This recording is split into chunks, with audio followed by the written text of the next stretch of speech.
జర్నలిస్టుల చిరకాల స్వప్నం సొంత ఇంటి స్థలం. జర్నలిస్టుల ఇళ్ల స్థలాలపై అలాగే పెన్షన్ విధానాన్ని అమలు చేయడం పైన అధ్యయనం చేయాలని అసెంబ్లీలో పూతలపట్టు ఎమ్మెల్యే కలికిరి మురళీమోహన్ విజ్ఞప్తి చేశారు.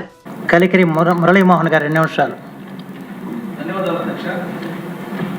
ప్రజా జీవితంలో ప్రభుత్వాల యొక్క నిర్వహణలో పౌర సరఫరాలు ఎంత ముఖ్యమో పౌర సంబంధాలు కూడా అంతే ముఖ్యం అధ్యక్ష. ఎందుకంటే పౌర సంబంధాల ద్వారా అంటే ప్రభుత్వం చేస్తున్నటువంటి కార్యక్రమాలు, ప్రభుత్వ పథకాలు, వాటి ఉద్దేశాలు, వాటి లక్ష్యాలు ప్రజలకు చేరవేయడం అనేది చాలా అవశ్యం అధ్యక్ష. ఎందుకంటే లేకపోతే అరుపులు కేకలు తెలివితేటలుగా, మూర్ఖత్వం మేధస్సుగా, దోపిడీని దర్జాగా చేస్తున్నటువంటి కొంతమంది కుహనా మేధావులు చేసే కుటిల ప్రయత్నాలు సమాజం మీద చెడు ప్రభావాన్ని చూపిస్తాయి అధ్యక్ష. ఈ క్రమంలో 3 లక్షల కోట్ల రూపాయలతో పెట్టినటువంటి బడ్జెట్లో ఈ పౌర సంబంధాల శాఖకి 329 కోట్ల రూపాయలని కేటాయించడం అనేది ముదావహం అధ్యక్ష.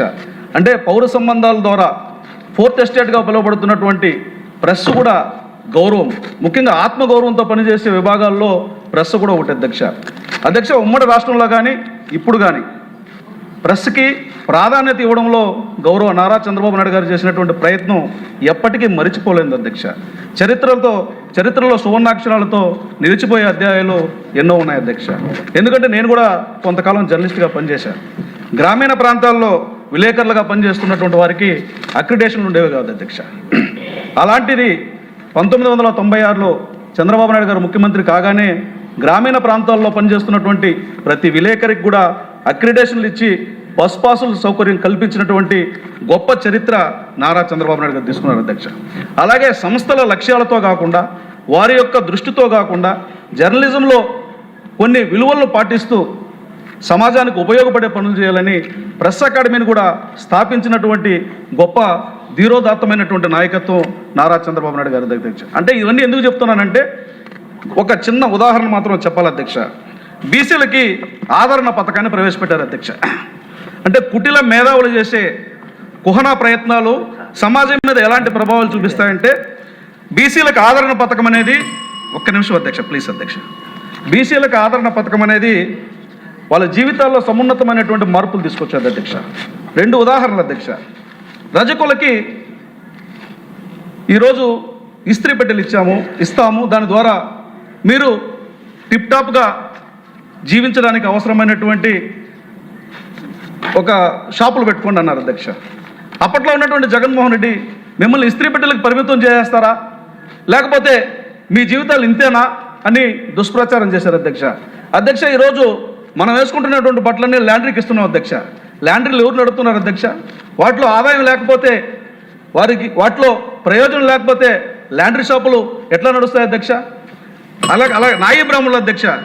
నాయి బ్రాహ్మణులకి అందమైనటువంటి సెలూన్లు పెట్టుకోండి, మీ జీవితాల్లో మార్పును తీసుకోండి, ఆత్మగౌరవంతో బ్రతకండి అన్నటువంటి ఒక పథకాన్ని తీసుకొస్తే అయ్యా మిమ్మల్ని ఇక్కడికే పరిమితం చేస్తారా, మీ జీవితాలు ఇంతేనా, నేను వస్తే మార్చేస్తానని అధ్యక్ష. ఈరోజు కోట్ల రూపాయలు విలువ చేసే సెలూన్లు నడుస్తున్నాయి అధ్యక్ష. ఆదాయం లేకపోతే అవి ఎందుకు నడుస్తాయి అధ్యక్ష? అంటే సంపదని ఎవరికి దోచిపెట్టడం కోసం దుష్ప్రచారం చేస్తారు అధ్యక్ష, ఎవరికి దాచిపెట్టడం కోసం దుష్ప్రచారం చేస్తారు అధ్యక్ష. నేను అందుకనే ఈ సందర్భంగా ఒక మాట చెప్తున్నాను. అంటే ఈ బడ్జెట్లో చేసినటువంటి కేటాయింపులు కూడా దాచుకోవడానికి వాడుకున్నటువంటి ఒక విభాగం సమాచార శాఖ అధ్యక్ష.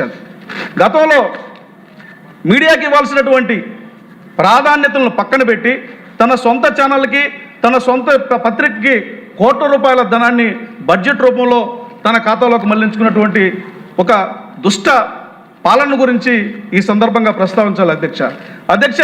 తుఫాను హెచ్చరికల గురించి వింటాం, అలాగే ఆరోగ్య పరిస్థితులు, అత్యేకమైనటువంటి పరిస్థితుల్లో హెచ్చరికల గురించి వింటాం. కానీ జగన్మోహన్ రెడ్డి పాలన ఒక నిరంతరమైనటువంటి హెచ్చరిక అధ్యక్ష. ఆ నిరంతరమైనటువంటి హెచ్చరికను గుర్తుపెట్టుకొని ఈరోజు అలాంటి దుష్ప్రచారాలకు తావు లేకుండా సముచితమైనటువంటి ప్రాధాన్యతనిచ్చి బడ్జెట్ కేటాయించి ఈ పౌర సంబంధాల శాఖని బలోపేతం చేయడం ముదావహమైనటువంటి చర్య. ఈ సందర్భంగా ఒకే మనవి, ఈ బడ్జెట్లో ఇప్పుడు కాక ఇంకెప్పుడు ముఖ్యమంత్రి నారా చంద్రబాబు నాయుడు గారు కాక మరెవరన్నటువంటి ఆలోచనతో ఒక చిన్న ప్రతిపాదన. జర్నలిస్టులకి గృహాలు, స్థలాల విషయంలో సార్ కొంచెం ముదావహంగా ఆలోచించాలని కోరుతున్నాను.